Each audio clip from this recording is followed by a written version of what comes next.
Good day, class. Today, we will be making portraits based off of Cubist masks created by Pablo Picasso. Pablo Picasso created over 20,000 works in his lifetime. He lived until he was 91 years old. Pablo Picasso was from Spain, the south of Spain, and he was highly influenced by African mask. That inspired him to create an art form called Cubism. Cubism uses geometric shapes such as squares and triangles to create works of art. Oftentimes, in Cubism, you will see that Picasso and his peers would paint the side and the front of the face simultaneously. Here you see Professor Jean-Pierre used a square shape here, a triangle shape here, a rectangle shape here, and a triangle for his nose. Oftentimes you will see characteristic of Pablo Picasso's work, his shapes or figures or elements of the face go outside of the contour lines of the face. Here, I created two shoulders that are square shapes and a triangle for the neck. The hair is an organic shape. This may even be a painter's hat. You can get creative with this artwork. This is just an example.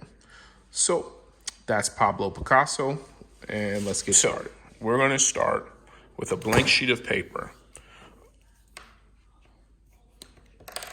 On that blank sheet of paper, I'm going to create a geometric shape again.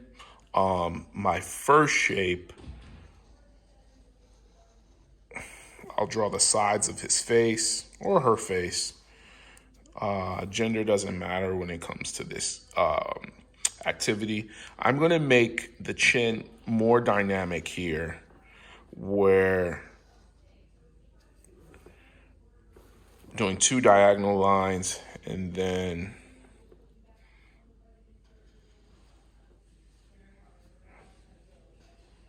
somewhat of a triangle shape here.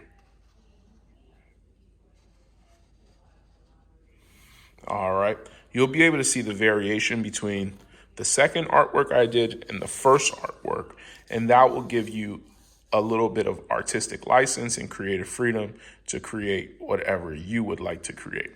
I'm going to start off by creating the hairline or the forehead. I'll do a diagonal shape there, diagonal shape here, and then somewhat of a triangular shape here. All right, so you'll see that this head is a lot different than this head. All right.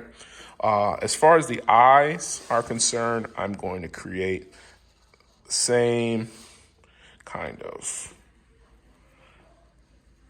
oval shape here. Looks almost like a nut. Similar here. This one almost looks like a fish. All right, and I'll put eyelashes there.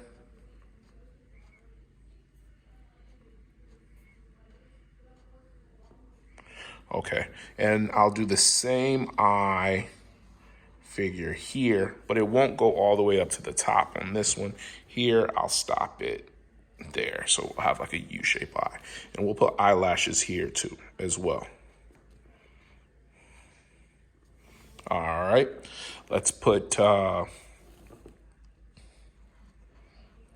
circles, silk, and for the eyes.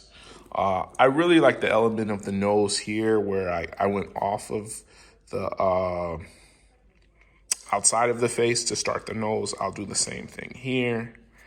Okay. And then with this nose, it's pretty long down here. I'll make this one short, a short hook.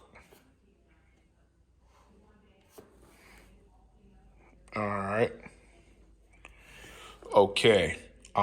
Here we have a square mouth. Here I'll do a U-shaped mouth. Put a top on it. Okay. And I won't put this little line. So this one's looking a little more like a girl. You can decide how you want to make it. These don't even have to have genders. All right. And I'll do a triangle here and a triangle here for a lip. All right. And then do a neck as well. Okay. And then this figure has broad shoulders. This figure will have short shoulders, like an M shape. All right. And there are certain things you're going to learn as artists, like smaller shapes usually or rounder shapes are usually associated with the female figure more sharp figures are more associated with masculine or the male gender. But with art, you can also play around and just have fun. So there's no real rules here. All right. It's more of a feeling. All right. So right here, I'm going to do a swerve or a curve, I should say. And then I'm going to curve out again.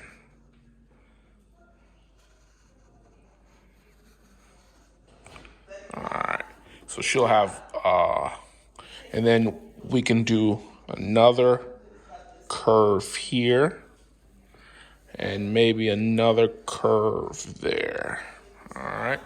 So this figure has a few different curves. So this figure has 3 curves, and I'm going to add curves here to the right.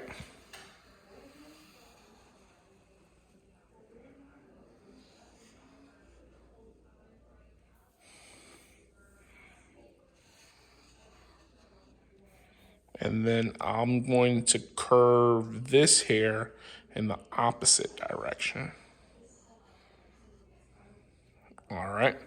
So it's really looking like a woman figure now. All right. So you'll have 2 options to choose from, or you can make your own. Okay. And then after that, we'll simply color, and I'll walk you through coloring this portrait that's based off of Pablo Picasso's mask. Here I used crayons for the face and hair, and I used marker for the clothes, and I'll do the same thing here. I'll even fast forward it a bit while I'm coloring.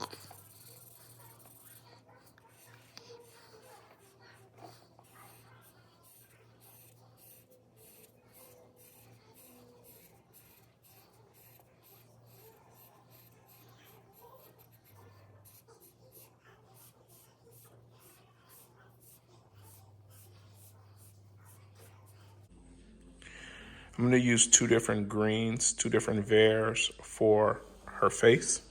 And French, vert is green. All right.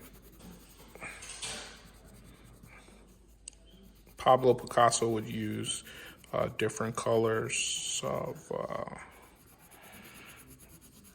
that weren't even natural colors to faces. He just kind of had fun with it. And I think that's one of the things that really made Pablo Picasso one of the best artists of all time. All right, so we have our light green there, and we'll do our dark green here.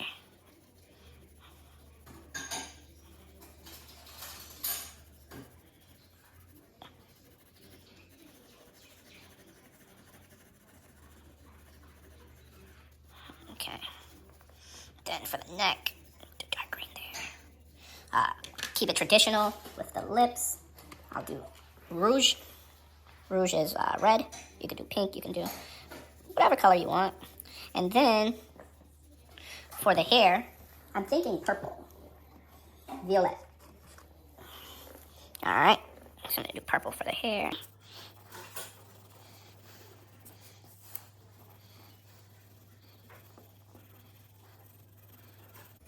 I recommend you use noir for the outline. You could even start in pencil and then go over it with black marker and then start coloring afterwards.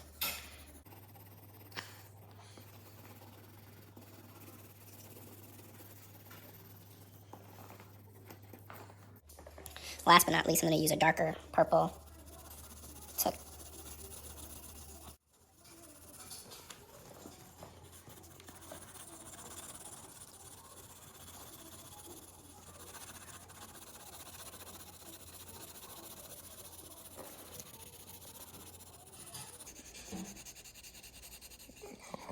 Pour les cheveux.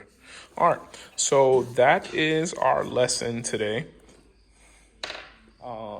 I would like us to be able to reflect on what we did, respond to what I did, and analyze what we did. So, reflecting on the two figures today, what do you think was the number one characteristic that we learned about in creating this artwork? So, we learned a few different things. One thing that we learned was that Pablo Picasso used square shapes in order to create his cubist artwork, or geometric shapes to create his cubic artwork. We also learned that the more square the shape, the more masculine, and the more curvy the shape, the more feminine. All right. The way that we respond to the work that we created is by using the colors that we use to color it all in. So here you see that I use bright colors on both, but I still use rose on the lips. I responded to my female figure with these brighter colors, and then the hair on this one is more of a darker color here on the male. And then we can analyze and we can ask ourselves, what could we have done better? What could we have done differently? I would like you all to respond by creating your own mask or your own portrait that's based on you analyzing maybe a family member or a friend or someone around you that is pretty important. It does not need to look exactly like them. It just needs to be inspired by them. That's class for today. I would like to say merci beaucoup, au revoir, and à la prochaine.